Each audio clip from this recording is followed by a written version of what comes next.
우리가 인간 관계를 맺고 세상을 살아가는데요, 가장 상대하기 어려운 종류의 사람 누구라고 생각을 하십니까? 아마 우격다짐을 하는 사람, 어렵지 않을까 싶어요. 말이 안 통하잖아요.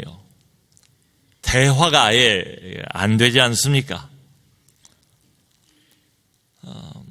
저희가 이제 하도 그런 이야기를 많이 들어서 많은 사람들이 가장 싫어하는 사람에 대한 이미지, 또 나에 대한, 내가 그렇게 비춰지면 어쩌나 걱정스러운 이미지가 있다면 불통 이미지 아닐까 싶어요.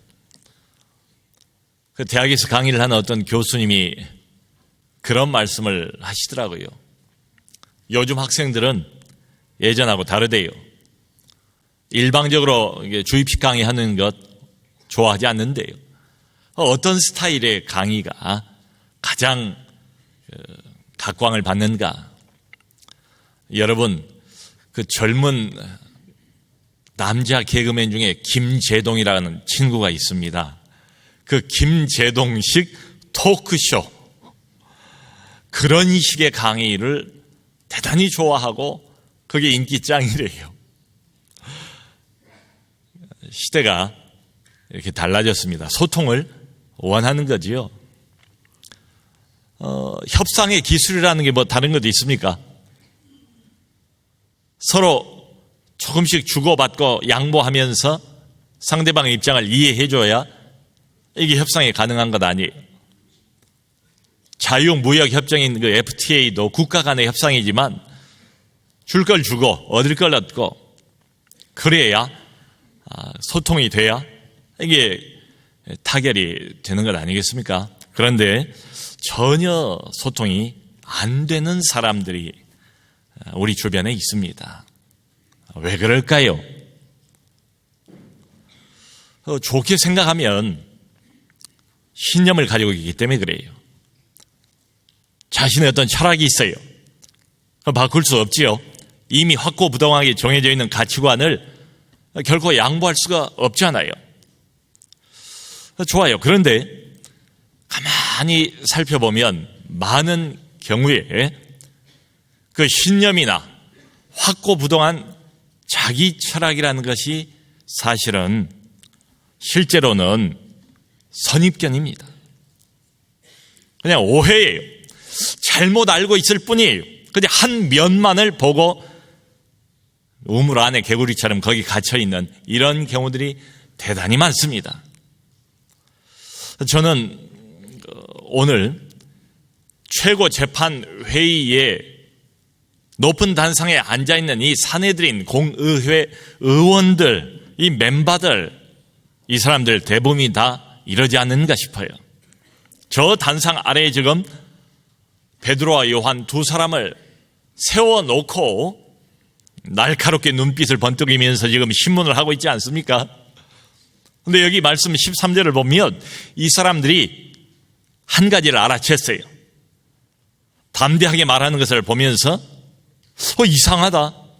이 사람들이 본래 학문이 없는 범인, 보통 사람, 길거리 어디나 돌아다니면서 부딪힐 수 있는 이런 사람이라는 것을 파악을 했어요. 여러분, 학문이 없는 보통 사람이래요. 우리식으로 말하면 가방끈이 짧은 사람, 랍비가 되기 위해서 정규 교육을 받지 않은 이런 사람, 신학에 전혀 전문성이 없는 비전문가, 그런 사람입니다. 근데 또 한 가지 놀라운 것은 이 사람들이 말을 하는데 담대하게 이야기를 하고 거침없이 이야기를 하고 그야말로 자유롭게 이야기를 해요. 그걸 보면서 다들 저기 놀라지 않았겠습니까? 그런데다가 보니까 바로 옆에 정말 병이 나은 40이 넘은 이 사람이 함께 서 있어요. 이거야말로 더 이상 빼도 박도 못할 명백한 기적의 객관적인 증거 아니겠습니까? 그러니까 더 이상 할 말이 없지요. 이 두 사람을 잠깐 나가라 퇴정을 시켜놓은 다음에 자기들끼리 비밀회의를 했답니다. 그래서 두 가지가 다뤄진 것 같아요. 자, 이 유명한 표적 나타난 것이 예루살렘에 있는 모든 사람들에게 다 알려지게 됐으니 우리도 이걸 부인할 수 없다. 첫째로. 두 번째로, 그렇다고 이대로 지금 묵인할 수 있는가? 하는 일 내버려 둘 수 있는가? 그러므로 민간에 더 퍼지지는 못하게 입막음을 하자. 법률적인 용어를 사용을 해보면 증거 불충분으로 공소 유지가 불가능하니까, 그렇다고 최고재판소에 위신과 체면이 있는데 그냥 내버려 둘 수는 없지 않은가? 그래서 결정하기를 불러다 놓고 협박을 합니다. 다시는 앞으로 예수 이름으로 말하지도 말고 가르치지도 말라. 그리고 석방을 해요. 자, 여러분, 근데 오늘 이렇게 본문을 쭉 아까 읽어봤지 않습니까? 근데 매우 흥미로운 사실 하나가 있습니다. 자, 지금 이 학문이 없는 범인 이 두 사람이 왜 여기까지 끌려온 거지요? 왜 이렇게 수십 명의 사내들인 공의회 의원들이 갑자기 모임을 갖게 된 거지요? 왜 이런 난리법석과 사태가 벌어지게 된 거지요? 따지고 보면 이 두 사람이 죽은 자의 부활을 전했기 때문 아니겠습니까? 그러니까 이 사람들이 율법을 이야기했다면 이럴 필요가 없지요. 근데 죽은 사람, 예수가 다시 살아났다, 부활했다, 그것 때문에 여기 모였거든요. 사도들이 사방팔방으로 돌아다니면서 전했던 복음의 핵심이 뭔가요? 메시지의 핵심은 항상 부활이었지요. 이 사태가 벌어지게 된 근본적인 이유가 바로 부활이에요. 그것 때문에 이렇게 모이게 된 거예요. 그런데 눈을 씻고 찾아봐도 이 사람들이 이 부활에 대해서 신학적인 논쟁을 본격적으로 시작했다, 이런 언급이나 암시가 전혀 없어요. 자, 여러분, 여기 모인 사람들이 베드로 요한처럼 보통 사람들입니까? 신학 전문가들 아닙니까? 종교 전문가들 아닙니까? 서기관들은 그야말로 당대 최고의 신학자들 아닙니까? 이 사람들이 모였는데 지금 여기 서 있는 두 사람은 부활 때문에 이런 신문을 당하는 거예요. 그렇다면 상식적으로 우리가 생각해 보면 당연히 이렇게 나와야 맞지 않을까요? 야, 정말로 예수가 부활했는가? 어떻게 그런 일이 있을 수 있는가? 여기 이 사람 나왔다고 그러지만 이 사람 말고 부활했다는, 예수가 부활했다는 다른 증거가 있는가? 성경 어디에 어느 구절에 그런 게 있는가? 너희가 그 부활 현장에 있었는가? 살아난 부활하신 예수를 봤는가? 부활 후에 그의 상태는 어떤가? 부활한 후에 어디서 몇 번을 만났는가? 그리고 부활한 그 예수는 지금 어디에 있는 것인가? 그리고 혹시 이 부활에 대한 모든 것은 다 너의 환상이고 착각이 아닌가? 등등 이런 질문을 던져봐야 그게 맞지 않겠습니까? 근데 전혀 부활에 대한 언급이 없어요. 이쪽으로 이 사람들이 논의를 끌고 가고 있지를 않습니다. 그러면 이게 40세 된 안진뱅이가 일어난 건 사실이니까 부활을 기정사실로 받아들인 것인가? 이 사람들이. 그건 전혀 아니죠. 우리는 한 가지 결론에 도달할 수밖에 없습니다. 사실은 말이죠, 진짜로는 말이죠, 이 사내들인 공의회의 모모한 이 사람들 부활 자체에는 전혀 관심이 없다. 이게 다른 거예요. 그러면 실제로 이 사람들이 어디에 관심이 있을까요? 성경을 보니까 여기 암시가 나와 있어요. 16절 보니까 이 사람들을 어떻게 할까? 그들로 말미암아 유명한 표적 나타난 것이 예루살렘에 사는 모든 사람에게 알려졌으니 우리도 부인할 수 없는지라. 유명한 표적, 모든 사람 여기에 관심이 있습니다. 다 알려졌대요. 그래서 우리도 어쩔 수 없대요. 그냥 부인하고 싶고 입을 틀어 막아버리고 싶지만은 모든 사람이 이미 다 알게 됐대요. 그럼 바로 이어서 17절에는 하지만 민간에 덮어지지는 못하도록 입막음을 하자.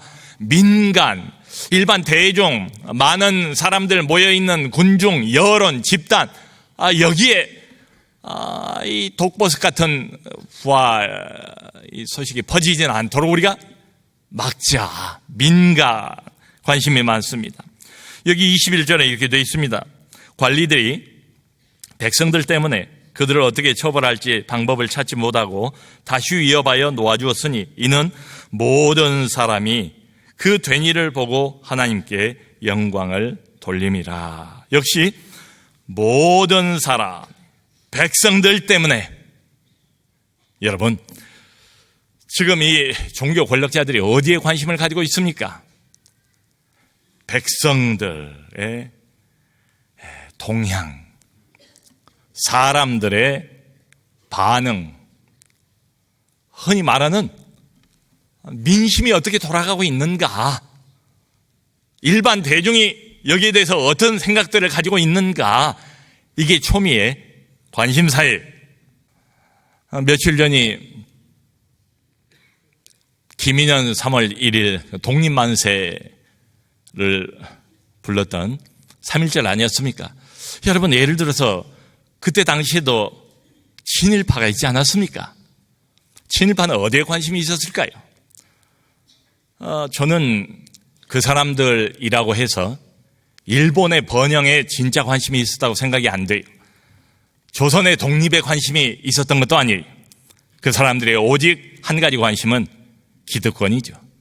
현재 내가 누리고 있는 이 번영, 이 기득권, 이게 전부입니다. 자, 사두개인들이 어떤 사람들인가를 우리가 다시 한번 좀 상기할 필요가 있습니다. 그래야 본문이 좀 이해가 돼요. 이 사람들은 한마디로 현재 말이죠. 현재 로마의 압제하에 있었지만은 현재 아주 잘 먹고 아주 잘 사는 그런 사람들입니다. 부여층의 종교 귀족 계급들입니다. 여호와 신앙을 갖고 있는 사람들이 맞아요. 그런데 그럼에도 불구하고 눈에 보이는 물질과 눈에 보이는 번영과 성취를 항상 궁극적인 관심으로 가지고 있는 사람들이에요. 요즘으로 치면 교회는 나오지만은 교회 안에 버젓이 행세하고 있는 물질주의자들, 교회 안에 있는 물질주의자들, 이게 사두개파예요. 여러분, 따지고 보면 우리도 이 시대 전체가 다 물질주의 영향을 받고 있다고 차타가 동의하지 않습니까? 배금주의가 우리 사회 안에 깊이 이미 들어와 있지 않습니까? 교회도 사회 안에 존재하지 않습니까? 그러므로 교회도 이 영향을 받지 않겠습니까? 흔히 말하는 소위 교회의 세속화지요. 그러니까 교회를 다니긴 다니는데 물질주의에서 벗어나지를 못해요.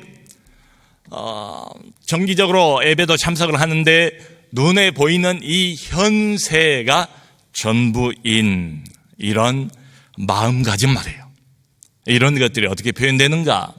두 가지 비유로 말씀을 드리면 이렇습니다. 그 예수님께서 광야에 나가서 40일 동안을 금식하면서 얼마나 지치셨겠어요. 40일을 아무것도 잡수시지를 못했으니까. 그 금식을 마치고 났을 때 마귀가 나타나서 직접 하나님의 아들을 시험하는 장면이 나오지 않습니까? 그 첫 번째 시험이 뭐예요? 이 돌들을 떡으로 만들어봐라. 너는 하나님의 아들 아닌가? 너에게 불가능한 건 없지 않은가? 그렇다면 우선 이 돌덩어리를 떡으로 만들어서 네가 하나님의 아들인 것을 증명해봐라. 항상 그런 유혹 우리에게 있지요. 고린도전서 15장은 대표적인 부활장입니다. 사도 바울이 거기에 대해서 부활에 대해서 거의 한 장을 다 할애를 하면서 부활을 입증을 하고 있어요. 그런데 그 15장 32절에 바울이 이런 말을 합니다. 많은 사람들이 부활이 없다고 생각을 하면서 그 다음에 내일 죽을 테니 먹고 마시자 이런다는 거예요. 부활이 어디 있어? 이 땅이 전부지. 죽으면 그걸로 끝이야. 내가 가보지도 않았는데 요단강 건너편에 뭐가 있는지 어떻게 알아? 그저 눈에 보이는 게 전부고 손에 잡히는 게 전부야. 내일 죽을지도 모르니까 그러므로 죽기 전에 먹고 마시자, 즐기자. 요즘 말로 하면 인생 뭐 있어? 그저 기회 되면 먹고 마시고 노는 거지. 천국과 지옥은 내 알 바 아니고 그건 어리석은 소리고. 여러분, 이게 말하자면 현대판 사두개화가 돼가는 거지요. 교회도. 그래서 보이는 게 매우 중요해지고 민심의 동향, 사람들의 여론, 이런 것들이 아주 어필을 하기 시작하고, 그리고 일단 손에 쥐고 있는 누구나 다 척하면 알아볼 수 있는 이런 타이틀이 매우 중요한 이런 시대가 되는 거지요. 여러분, 지금 여기 버젓이 길고 하얀 옷을 늘어뜨리고 권위 있고 폼나게 앉아서 신문과 노릇을 하고 있는 이 서기관들은 전문 신학자들입니다. 그 옆에 있는 제사장, 대제사장 모두가 다 종교 전문가들이에요. 그런데 이 사람들이 지금 하고 있는 일이 뭡니까? 하나님을 본격적으로 대적하는 일을 하고 있잖아요. 저 밑에 겉으로 보면 행색이 아주 초라해 보이는 베드로와 요한, 이 두 사람은 아무런 전문성도 없는 사람들이에요. 그냥 평범한 사람들이에요. 흔히 말하는 별 볼 일 없는 사람들이에요. 근데 지금 뭘 하고 있습니까? 성령의 권능으로 이 종교 지도자들을 압도하고 있지 않습니까? 근데 이것만 봐도 하나님의 일은 하기로 하는 게 아니지요. 분명히 으르렁거리면서 위협을 하는 이 사람들 앞에서 베드로가 유명한 선언을 하는 장면이 나옵니다. 19절, 20절에 하나님 앞에서 너희 말 듣는 것이 옳은가, 하나님 말씀 듣는 것이 옳은가 너희가 스스로 판단하라. 우리는 보고 들은 것을 말하지 아니할 수 없다. 아멘. 도대체 하루 강아지 범 무서운 줄 모른다더니, 아니 이 친구들이 도대체 뭘 믿고 저렇게 큰 소리인가? 저렇게 거침없이 저렇게 담대하게 저렇게 단호하게 말할 수 있는 비결이 뭘까요? 비결이 있다면 배우고 싶지 않습니까? 지금 여기 보면 이 위협 앞에서 두 사람이 잠깐 귓속말을 나눈 다음에 뭐 이렇게 이야기했다. 이것도 아니잖아요. 베드로가 좀 주저주저 하면서 그러면서 이야기를 꺼냈다. 이것도 아니잖아요. 그 위협이 떨어지자마자 곧바로 기다리거나 있었다는 것처럼 하나님 앞에서 너희 말 듣는 것이 옳은지, 하나님 말씀 듣는 것이 옳은지, 너희도 양심이 있다면, 너희가 지도자라면, 상식에 비추어 본다면 과연 어떤 것이 옳은 것인지 너희가 판단하라. 우리는 보고 들은 것을 말하지 아니할 수 없다. 자, 근데 가만히 보면요, 우리도 어차피 증거의 역할, 증인 노릇을 해야 할 사람들 아닙니까? 우리에게 도움이 되는 여기 비결이라고 해도 좋고 방법이라고 해도 좋고 몇 가지가 나와 있어요. 첫째가 뭔가? 하나님 앞에서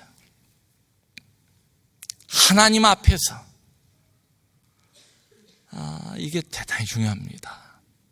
여러분, 지금 베드로, 요한 이 두 사람은 하나님 앞에 서 있다는 것을 의식을 하는 거지요. 하나님 감각으로 지금 충만해 있죠. 하나님 면전이라는 것을 온 몸으로 느끼고 하는 소리 아니겠습니까? 여러분, 자고로 어떤 사람이든 성령으로 충만한 모든 사람들의 공통적인 특징이 있다면 바로 이 특별한 하나님 감각입니다. 내가 하나님 앞에 서 있다는 이 의식 말이죠. 하나님 의식. 이건 감각이라고 말씀을 드린 것처럼 이론이 아니에요. 이건 이건 감각이에요. 얼마나 참 아이러니한지 모르겠어요, 이 장면이. 정작 이 하나님 의식으로 가득 채워져 있어야 할 종교적인 지도자들에게서는 이 감각이 전혀 없고요. 그런데 앞에 서 있는 신문 받는 평신도에게는 이 하나님 의식, 이 하나님 감각으로 머리끝에서 발끝까지 완전히 이렇게 충만해 있는 모습을 보지 않습니까? 그리고는 이렇게 말합니다. 우리는 보고 들은 것을 말하지 아니할 수 없다. 아니할 수 없다. 이게 이중부정 아닙니까? 이중부정은 강한 긍정을 말하는 거지요. 여기 우리는 그랬잖아요. 우리는. 그런데 헬라어 그 원문을 보면 동사와 주어의 순서를 거꾸로 바꾸면서 이 우리는 이라는 주어를 강조하고 있어요. 그러니까 이 우리는이, 베드로가 여기서 말하고 있는 이 우리는이 보통 우리는이 아니에요. 그냥 지나갈 수 있는 그런 몇 사람이 이렇게 모여있는 그런 우리는이 아니지요. 특별한 우리는, 목격자로서 우리는, 보고 들은 우리는, 이런 거죠. 증거하지 않을 수가 없다, 이 말입니다. 그러니까 이 부활 사건이라는 것은 흔히 말하는 풍문이 아니다. 전해지고 전해지는 입에서 입으로 그런 소문을 우리가 듣고 옮기는 것이 아니다. 그저 책상머리에 앉아가지고 오랜 동안 책을 뒤적이면서 연구를 했더니 나온 그런 이론이 아니다. 지식이 아니다. 우리가 직접 보고 들은 것이다. 실제로 경험한 것이라는 말 아니겠어요? 사랑하는 성도 여러분, 예수와 함께 있던 자들, 딱 이 한 가지인데요. 이 한 가지가 모든 것을 달라지게 만들어버립니다. 자, 어떻게 증인되는가? 예수님께서 우리에게도 부탁했어요. 교회가 이 땅 위에 세워져 있는 이유는 이겁니다. 예루살렘과 유대와 사마리아와 땅 끝까지 이르러 나의 증인이 되라. 어떻게 증인될 수 있는가? 첫 번째 조건이 뭐예요? 예수와 함께 있던 자들, 예수와 함께 있어야 증인 될 수가 있습니다. 그러니까 함께 충분한 시간을 이분과 보내야지요. 이게 그냥 단순히 물리적으로 함께 있다는 그런 의미겠어요? 그렇게만 따진다면 바리새인들이야말로 예수님과 함께 종종 자주 시간을 보냈지요. 그런 소리가 아니지요. 예수님과 함께 먼저 충분한 시간을 보내는 이유는 뭡니까? 그렇게 해서 인격과 인격의 접촉이 가능해지는 거지요. 생명적인 교제가 가능해지는 거지요. 그래서 이분을 경험적으로, 인격적으로 알아가게 되는 거지요. 말하자면 증인은 책으로만 이분을 알아서는 안 되고, 이론으로만 알아서는 안 되고, 신학으로만 알아서도 턱없이 부족하고, 인격적인 교제, 생명적인 교제가 핵심이다, 이 말입니다. 자, 여러분, 왜 이게 그토록 증인 노릇을 하는데 중요한가 하면, 자, 보세요. 우리는 지금 뭘 증거하려고 하는 겁니까? 어떤 이론을 증명하고자 하는 것입니까? 기왕에 나와 있는 어떤 신학의 어떤 내용을 전달하고자 하는 것입니까? 아니면 내가 내 머리에 담아놓고 있는 어떤 성경 지식을 그냥 전수해 주고자 하는 이런 것입니까? 안 그러지요. 우리는 예나 지금이나 한 인격을 지금 증거하도록 부르심을 받았잖아요. 여러분, 우리가 증명하고 우리가 증거하려고 하는 대상은 한 인격입니다. 근데 한 인격을 증거하는데 내 입만 사용이 될 수 있을까요? 내 지식만 가지고 가능할까요? 아니죠. 한 인격을 증거하기 위해서는 온 인격이 동원될 수밖에 없지요. 그게 가장 효과적인 증거 아니겠습니까?